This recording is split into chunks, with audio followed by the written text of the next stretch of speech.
Alrighty, I am back in my original Model 3 2021, and Tesla have completed all the servicing that we investigated. Sorry, not we, Tesla investigated, and I went ahead and had them replace the components. So I thought I'd start the video inside the car. I'm going to go over to my office now because I'm going to individually list every single part, and I'm going to have a little picture of it, and I'm going to show it what we actually replaced. Will come down to cost, how much I paid, and then before I go into the office, I just thought to make it simple, I road tested the vehicle, and because I've been driving a 2024 Model 3 for the last week, while my vehicle's been getting fixed up, the suspension in the new one, and then jumping into my one, and then feeling how it handles on it, I can safely say that it's almost on par.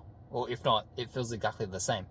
So when it came to me driving home in my estate, I've got about 4 big size speed bumps that I normally go over. And yeah, I could normally hear squeaky stuff in the back of the car. It's no longer doing that. The bumps and everything this car goes over now is exactly handled the same as how the 2024 one feels.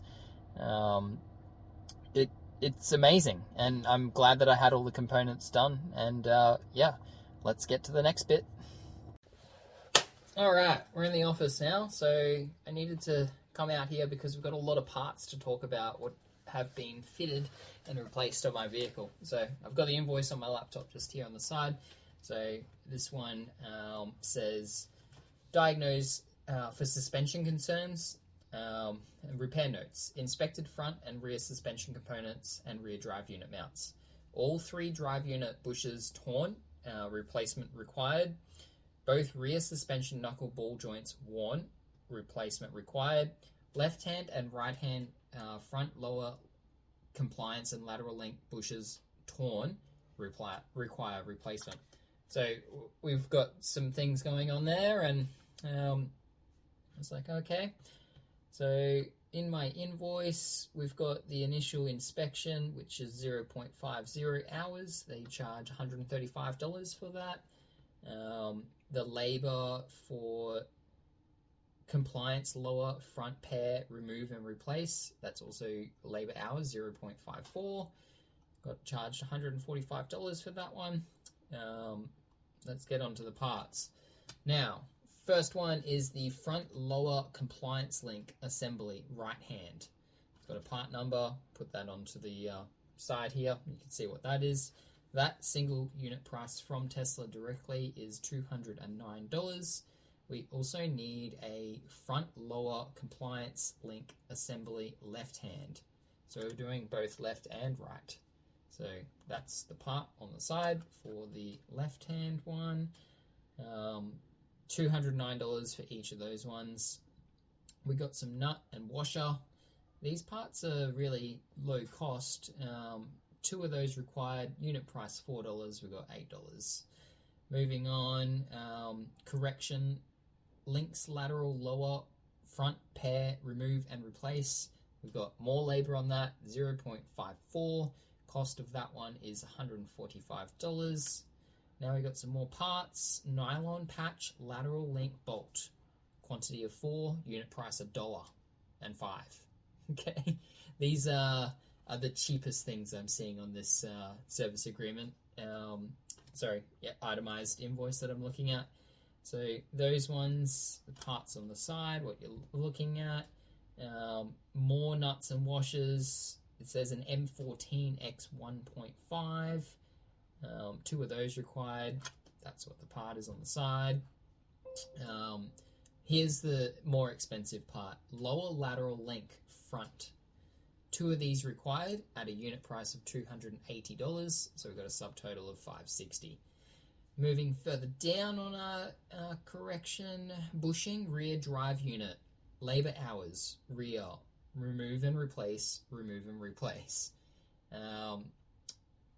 This is, it must have been a lot of hours for this one, because it says 4.38 and at a price of $1,182.60. So I'm not aware of how much hours are involved with removing parts, but Tesla's probably been working on these cars for a few years since they have existed, and that's the number it spits out required to remove the rear drive unit and put the bushings, replacing the bushings. So labor is definitely up there. So we got to total that one, $1,182.60. Other parts that we've got here, we need a KEPS bracket SWM24X 1.5. 4 of these, $8 a price, $32. Part on the side. Next one is a Bolt HFM12 1.75 X99. 3 of those, $1 each, cheap as. That's on the side. Bolt 5 Lobe M6 X19. Man, the parts for all these, it must be, make sure you order the right ones, right? So there's 2 of those, unit price 83 cents, cheap as. Nuts, HF M10 X 1.25, 2 of these required, 68 cents. That's a total of $1.36. Bushings gear case 3 DUR. Got a part number there. 1109297. Okay, interesting. $11.82. Bushings right hand 3 DUR. Unit price $12.73. Just 1 of those. Left hand mount assembly. 1 of these required, $72.73. Bolt TEM12 X45 STL. 3 of these required. Unit price $1. Cheap as. And then this is the other part they had to add, and they called me about this one. The rear knuckle assembly right hand, and also, so unit price $420, 1 of these required. Rear knuckle assembly left hand, also $420. More parts also required. Rear lower forelink assembly. So 2 of these required, $209 each. That's $418. Rear upper forelink assembly stamped. 2 of these required, and a cost of $230. So $460. Correction 4-wheel alignment check and adjust. And I'll just make sure that everyone's aware. This is the first and only time I have done a wheel alignment on the vehicle. So after 350. I think 356,000. I think it's 355. I should know what it is. Put the correction down below. I've always just had tires fitted on the car, rotations done, and never gone ahead with alignment. I've usually ranged from about first set of tires. I believe I got about 45,000 K. Second set, Michelin Pilot Sport 5, got around 55,000. Another set got close to 60. Went with Continental MC6. Remember getting close to about 60 on those. And then did another set of MC6s. Got the same kind of range on that. Now the last 2 sets of tires have been the Continental E-Contact tires. These ones have been amazing. Also getting close to about 55 to 60,000 Ks on those. That's no rotation, no tire alignment done.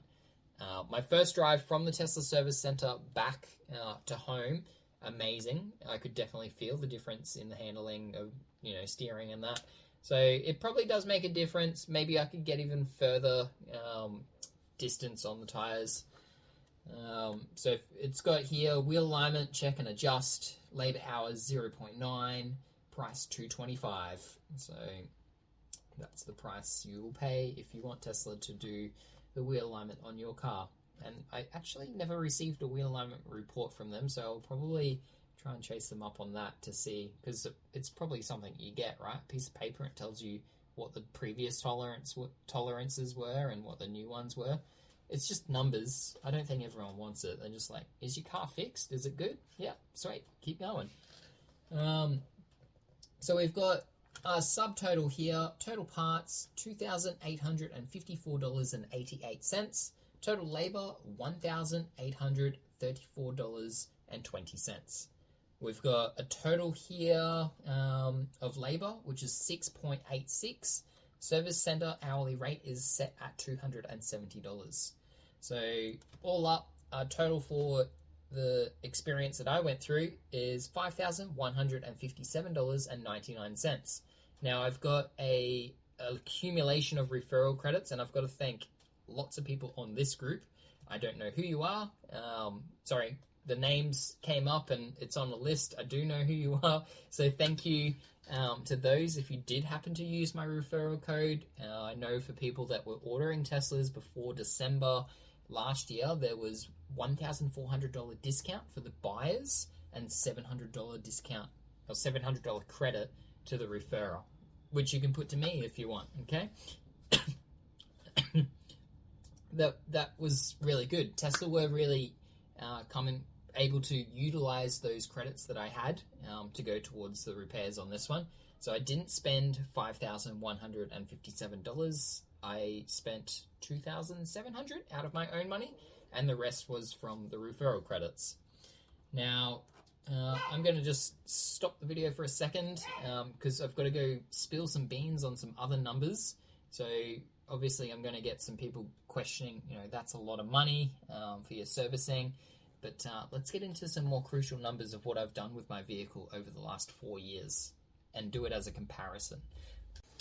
Alrighty, so if I was to have a petrol-powered car and I wanted to compare some costs on what it would cost me to get my car up to $358,000, then let's dig into some normal servicing on a normal petrol car. Okay, so I've got, if I had to do every 15,000 kilometers to get up to 358,000, that would be 36 services, and we'll say at an average cost of at least $400. Okay, so that's already at $14,400. That's up there, right? There we go. Get some more light. The other thing is, normal people don't drive as much as what I do. So I'm doing rideshare, so I do a lot of driving, and that's just what happens when you drive a lot, right? So I don't have to worry about doing that many services on my car. But yes, I do. I'm not saying there's no servicing on the car. There's eventually going to be, what I've just recently done, which is suspension. And previous to that, we had air conditioning compressors and super manifolds and the labor involved in that. Yes, that's all been a thing. The other thing is, what's down here? So if it was an average of 7 to 8 liters per 100 kilometers, we would require over 45,000 liters of fuel to drive 360,000 kilometers.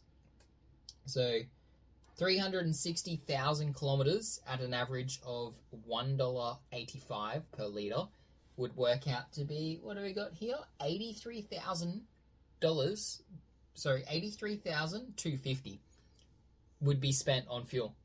Okay, so already that's insane, right? So $83,000. Just imagine that, right? If you had your car and you drove 360,000, I'm saying the figures that I've got here, $1.85, an average price in Brisbane North, $1.85, and you're using a vehicle that does between 7 to 8 liters per 100k. Now, cost of charging.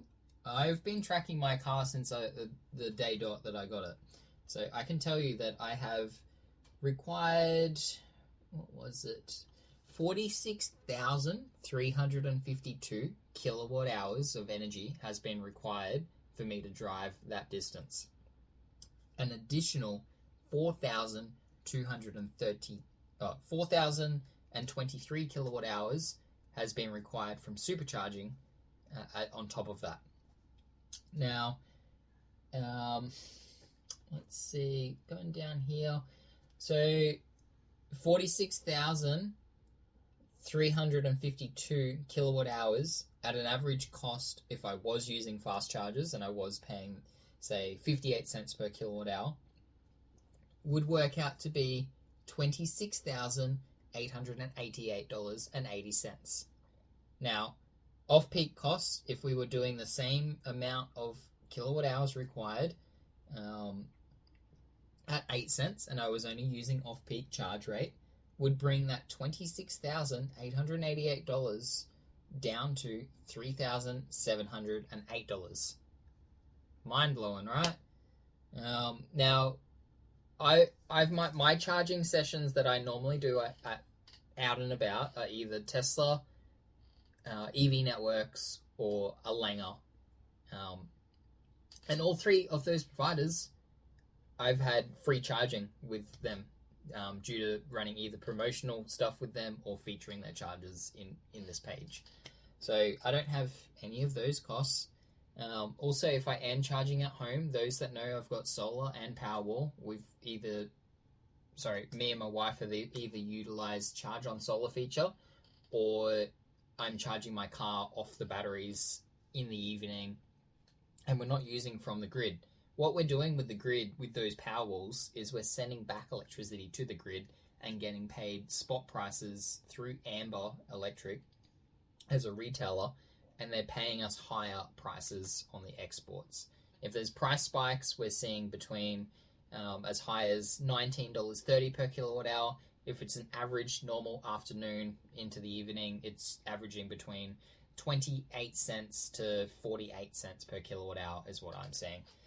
This is in the Brisbane area, so I hope these numbers are something to play with. I'm sure someone's going to try and fact check me or correct me, but this is the numbers that I'm looking at, and I think it's quite amazing to see a comparison difference, and this is something that will easily say I'm still far ahead, even though I've had to fork out for air conditioning replacement after 330,000 kilometers, and I've now just done suspension components after 358,000. So most people, I don't know, write down in the comments, when would you start to think, I'm going to trade into a new Tesla after 150,000, or are you one of those owners that look at, say, 60,000 or 80,000, you're like, nope, trading it in, getting rid of that? Or are you like me and you're like, no, I'm going to hold on to the car. Anything goes wrong with it, I'm going to get it fixed and it's going to keep running. There's some owners out here on our group that have got Model S's with over 800,000 kilometers. Yes, they've had things worked on it, but they've still got the same car at the end of the day. Mind blowing.